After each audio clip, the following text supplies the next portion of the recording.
Hey everybody, Preston Bolter here with Pocket Jacks Comics. Want to talk about episode 2 of Batwoman.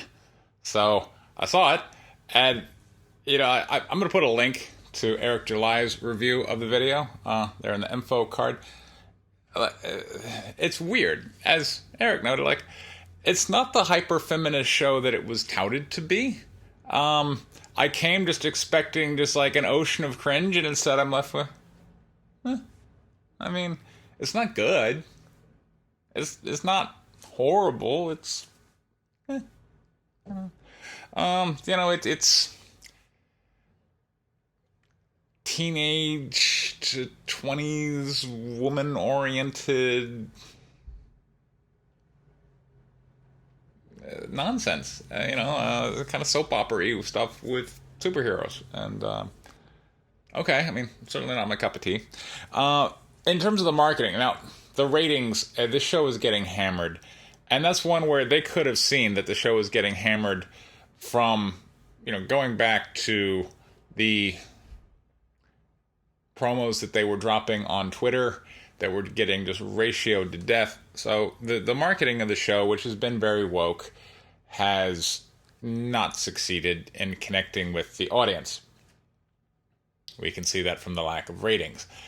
Furthermore, the show didn't deliver on its initial woke marketing ploy, but which may be why people aren't tuning in. Maybe the audience kind of, the woke audience tuned in, and then it was like, well, this isn't, where are we talking about Trump as a fascist and all this other stuff? So I don't know.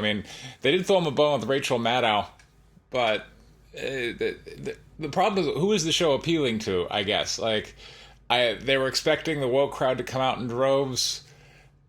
I have a feeling maybe those people are kind of starting to gain some sense of self-awareness, and they don't want to be reminded of how embarrassing some of the stances they were taking have been. So instead, we're now left with this woke promoted show that's meh, and no one's really tuning in. But in terms of looking at it as a writer, I found the themes that the show was dealing with muddled. All right, so we've got Alice, the villainess, who's sisters to Kate, and she's out for revenge. So she's not this psychotic Joker type person. Instead, it's just a revenge story. She's frustrated with their dad because the dad assumed she was dead when fragments of her skull were found in a car crash that slid off a bridge.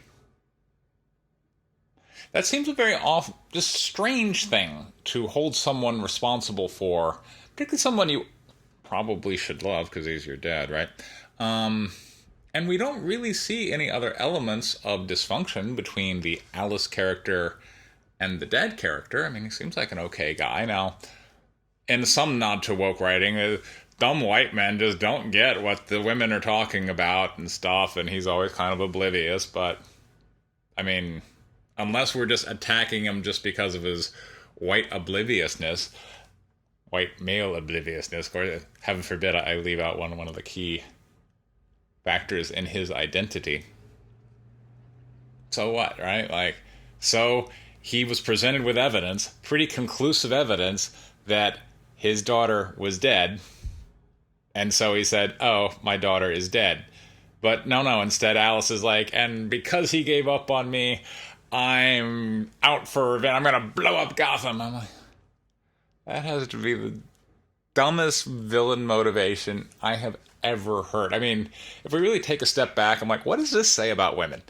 That, she was doing great in her little idealistic home, and there, and dad, and Kate, and then traumatic car wreck happened. Batman wasn't quite able to save them. Her skull fragments were recovered in a car wreck, and therefore she was presumed dead. And now she's out for revenge. That is the most unintelligible villain motivation I've ever heard. All right? And now when we look at Batwoman's motivation, all right, so the dad's motivation is kind of strange. He wants to kill her instead of bringing her to justice. They don't really explain why, other than she has killed people, and he's doing the judge, jury, executioner thing.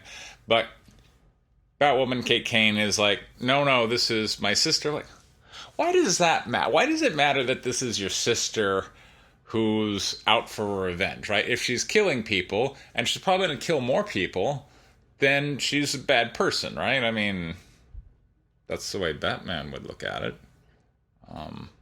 But Batwoman now is like, no, that's my sister. You can't kill her.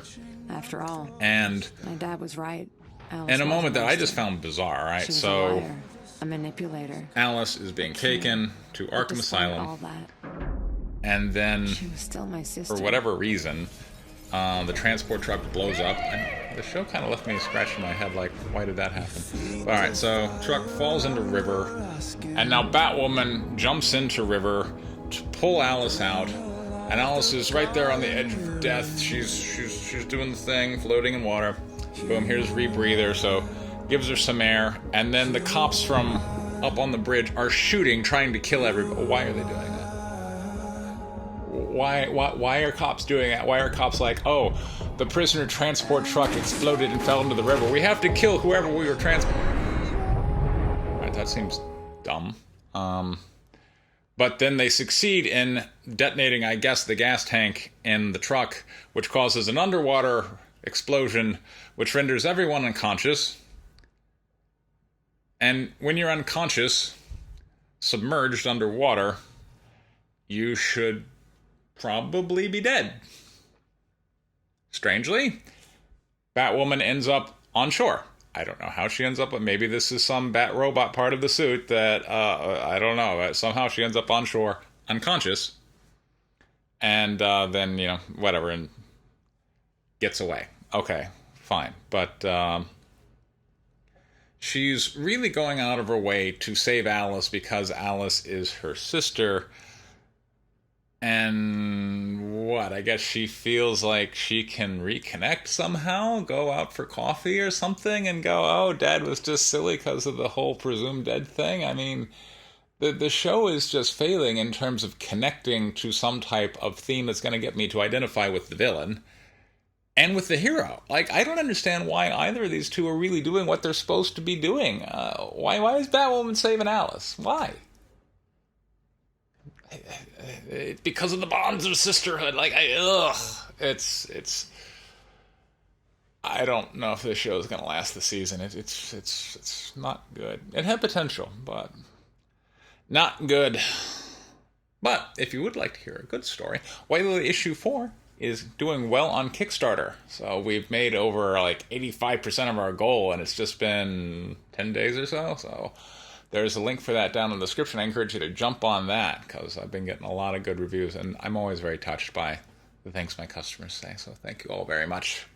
This has been Preston Poulter with Pocket Jacks Comics. Thank you very much for your time. Take care.